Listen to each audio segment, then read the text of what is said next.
మీరేమో ఇవన్నీ చెప్తా ఉన్నారు.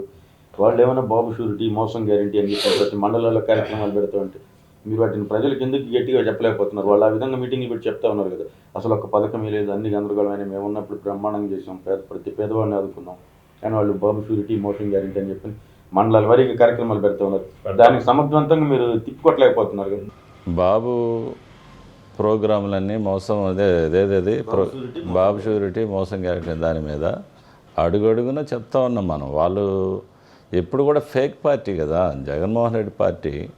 వైసీపీ పార్టీకి దానికి ఒక క్షేత్రస్థాయిలో ఒక విలువలు పోతే ఒక స్టాండర్డ్ ఉన్నటువంటి చరిత్ర దానికి లేదు. అది ఒక కొమ్మ నుంచి, కాంగ్రెస్ పార్టీ కొమ్మ నుంచి పుట్టినటువంటి పార్టీ అది. అందుకని ఎక్కువ ఫేక్ అనేది వాళ్ళ పార్టీలోనే ఉంది. అందుకని అబద్ధాల మీద ఎప్పుడు కూడా ఒక రాజకీయ నిర్మాణం జరగదు.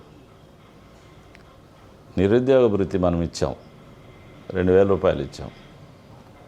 జగన్మోహన్ రెడ్డి ఇంకా ఎక్కువ ఇస్తాను ఓట్లేమన్నాడు. ఇంజనీరింగ్ కాలేజీల దగ్గరికి వెళ్ళాడు, పిల్లల్ని రెచ్చగొట్టాడు. మీకు అందరికి ఉద్యోగాలు ఇస్తాం, మాకు ఓట్లు వేయండి, ముఖ్యమంత్రి చేయండి. పాపం నమ్మారు, వేశారు. 5 సంవత్సరాలు ఎక్కడైనా ఒక ప్రభుత్వం నోటిఫికేషన్ ఇచ్చాడు జగన్మోహన్ రెడ్డి గారు? వాళ్ళని ఫేక్ అంటారా?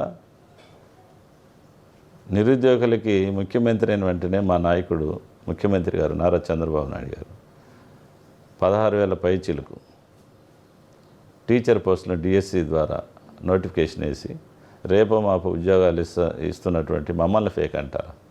ఇవన్నీ మనం చెప్తున్నాం. అన్నా క్యాంటీన్లు పెట్టాం మనం గత ప్రభుత్వంలో. మరి ఆయన వచ్చి అన్నా క్యాంటీన్లు మొత్తం రద్దు చేసిండు. మనం మళ్ళీ తిరిగి ప్రారంభించాం. ఎవరిది ఫేక్ అంటారు?